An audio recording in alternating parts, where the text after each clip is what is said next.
Hi everyone, এই mini ব্লগটা একটু পুরনো কিন্তু দিনটা ভীষণ সুন্দর কেটেছিল। পৌলমীর বিয়ের ব্লগ তো তোমরা আমার চ্যানেলে দেখেইছো। ৩-৪ দিন ধরে ওর বিয়েতে ভীষণ মজা করেছিলাম।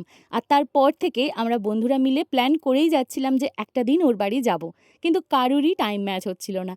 ফাইনালি এই বছর গরমের ছুটিতে একটা দিন বার করে সবাই মিলে আমরা প্ল্যান করলাম যে আজ পৌলমীর বাড়ি যাব আর সারাটা দিন ওর বাড়িতেই কাটাবো। আমি তো সবার আগে পৌঁছে গেছি আর গিয়েই দেখছি দুজন মিলে একসাথে কিচেনে কাজ করছে। আর আমার হাতে প্রথমেই এসে গেল পৌলমী স্পেশালিটি ওয়াটারমেলন কুলার। অনেকদিন পর দেখা হলে যা হয়, প্রচুর গিফট জমা ছিল।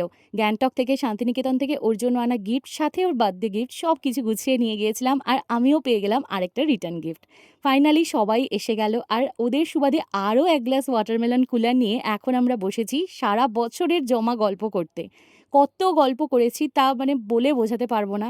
একটা টাইমে এরকম ছিল যে প্রত্যেক দিন একসাথে সবাই কলেজে যেতাম, আর তারপর এখন একটা দিন দেখা করার জন্য কত প্ল্যানিং করতে হয়। তারপর সবাই মিলে বিয়ের অ্যালবামটা দেখছিলাম, যেটা ভীষণ সুন্দর হয়েছিল আর প্রচুর পুরনো কথা মনে পড়ছিল। আর এই দেখো সায়নী কি গান গাইছে। বাজুক না বেন শুরু হয়ে যাক। একসাথে লাঞ্চ করতে করতে এই গল্পই আমরা করছিলাম যে কতটা লম্বা রাস্তা আমরা পেরিয়ে এসেছি। তবে সব কিছুর মাঝে এই গন্ধরা চিকেনটা কিন্তু আজকে শো স্টপার, যেটা সঞ্জিত নিজে হাতে বানিয়েছিল। এই যে লাঞ্চ করে আমরা বিছানায় বসলাম গল্প করতে, পাক্কা 3 ঘন্টা কোথা থেকে যে কেটে গেল বুঝতেই পারিনি। তোমারও যদি এরকম ফ্রেন্ড সার্কেল থাকে তাদেরকে কিন্তু ভীষণ যত্ন করে রেখো। আর এই মিনি ব্লগটা ভালো লাগলে একটা লাইক করে চ্যানেলটাকে ফলো করে দিও। টাটা।